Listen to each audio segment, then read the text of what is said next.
Peristiwa mencekam yang menimpa Ibu Nina Saleha ini diungkapkan secara mendalam melalui podcast Denny Sumargo, tempat ia membeberkan kronologi lengkap dugaan upaya penculikan bayinya.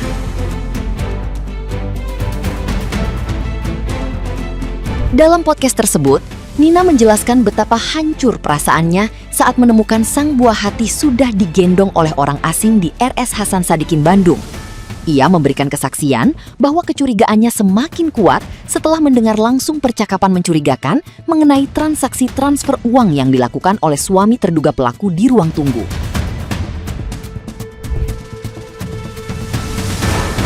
Nina sengaja bersuara di media tersebut karena merasa penjelasan dari pihak rumah sakit sangat tidak masuk akal dan cenderung menutup-nutupi kejadian aslinya.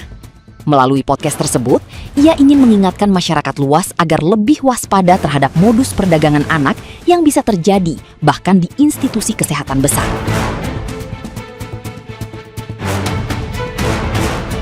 Kesaksian emosional Nina menjadi peringatan keras bagi para orang tua untuk tidak lengah sedikit pun dalam mengawasi anak mereka. Kini ia berharap pihak kepolisian dapat mengusut tuntas indikasi keterlibatan oknum berdasarkan bukti percakapan transfer yang sempat ia dengar.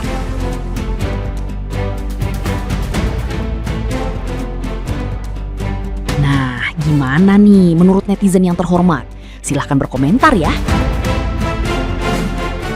Kasus bayi ketuker atau bayi dikasihin ke orang gitu nggak ngerti itu gimana. Itu kan setiap bayi yang masuk itu kan pasti ada identitasnya ya, dikasih gelang ya kan. Itu kan kalau misalkan sudah waktunya pulang kan dikonfirmasi ulang untuk identitas anak dan identitas ibunya. Terus kok bisa dikasihin ke orang lain? Gimana ceritanya?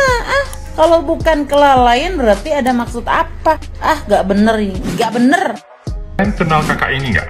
Nggak kenal. Jadi gini kasusnya. Jadi kakak ini melahirkan di salah satu rumah sakit di Bandung. Setelah melahirkan, anaknya ini sempat dinicul selama 1 minggu karena sakit kuning dan ada ruam. Udah sembuh lah anak ini, mau keluar dari rumah sakit. Ya kakak ini ngurus administrasi lah. Lama dia tunggu, saking lamanya dia nunggu, bisa lagi dia berbincang sama pasien lain. Karena lama ditinggal anaknya, baliklah dia mengecek anaknya. Kalian tahu anaknya itu udah digendong sama orang lain. Kalian tahu kenapa bisa kayak gitu? Alasan dari perawatnya bilang, kakak ini udah dipanggil-panggil tapi nggak datang-datang. Jadi anaknya itu dikasih ke orang lain. Dan perawatnya sekarang cuma kena SP1. Kasus sefatal itu SP1 cuman. Wow, ngerinya. Kayak motif-motif sesuatu lah. Jual beli. Bercanda. Semoga aja enggak ya. Semoga beneran kelalaian. Nah, pasti tos pada apalnya terkait kasus anu si Teh Nindi ya, anu bayina dituker atau tertukar atau dikasih ke orang lah, entah itu apalah motifnya.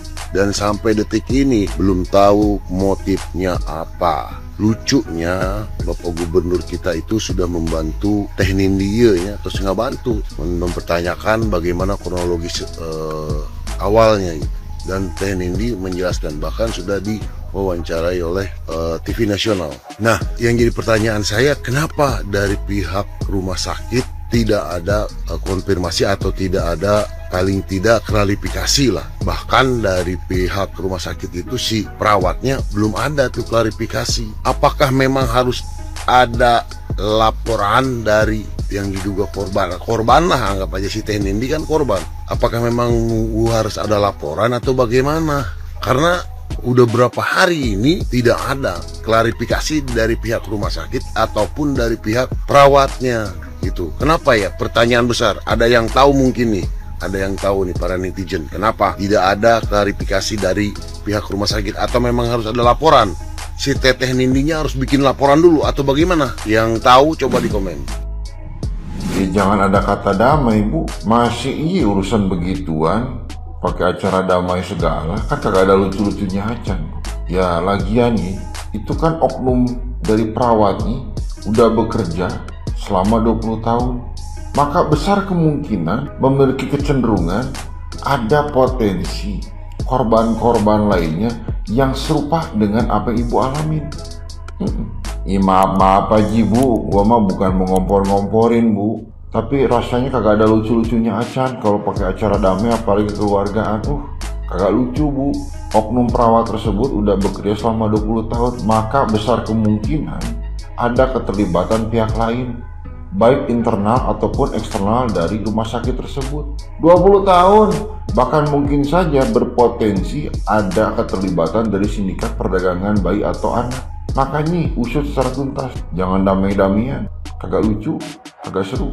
Lagian oknum perawat tersebut hanya dinonaktifkan oleh rumah sakit tersebut. Lah, yang namanya nonaktif maka kapan waktu juga bisa aktif kembali. Makanya jangan pakai damai apalagi acara kekeluargaan. Tempuh jalur hukum biar ketahuan terlibat atau tidak dengan sebuah sindikat perdagangan bayi atau anak. Apakah ada keterlibatan pihak internal atau eksternal di rumah sakit apa tidak. Makanya usut secara tuntas, tempuh jalur hukum. Jangan pakai kata dami, apalagi acara keluarga. Kagak ada acara keluarga, kagak ada. Udah kelewat kemarin lebaran nih. Tempuh jalur hukum aja bu, usut secara tuntas. Nah. Apalagi itu Oro kagak melahirkan di situ, melainkan sedang melakukan perawatan intensif terkait kondisi si bayi. Kok iso tuh Oro dibawa keluar tanpa seizin pihak-pihak terkait? Kan kagak mungkin ye, kagak mungkin.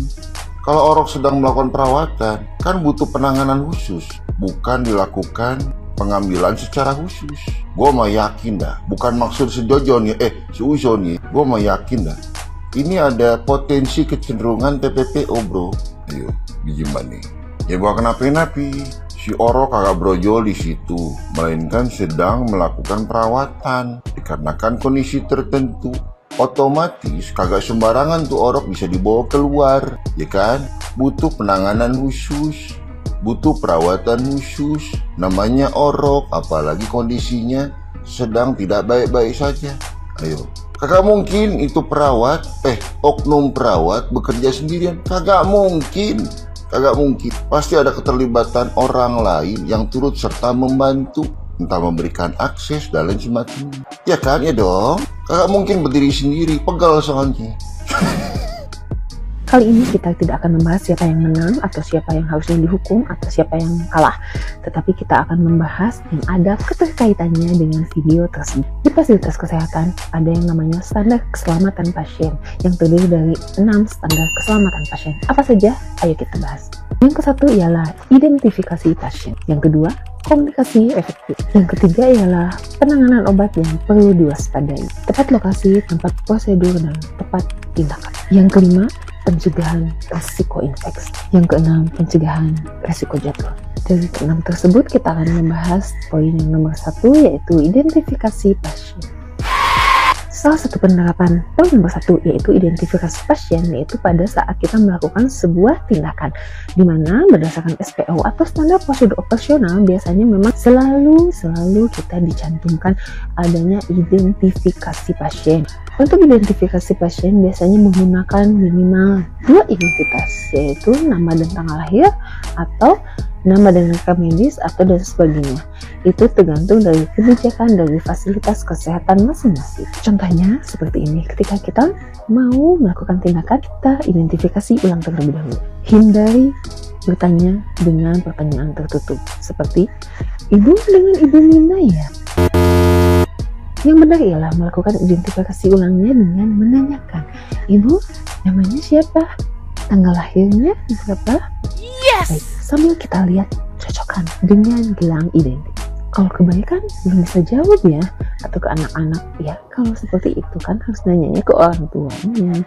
Jangan lupa dengan pertanyaan terbuka. Jangan, ibu dengan orang tuanya lah, jangan seperti itu.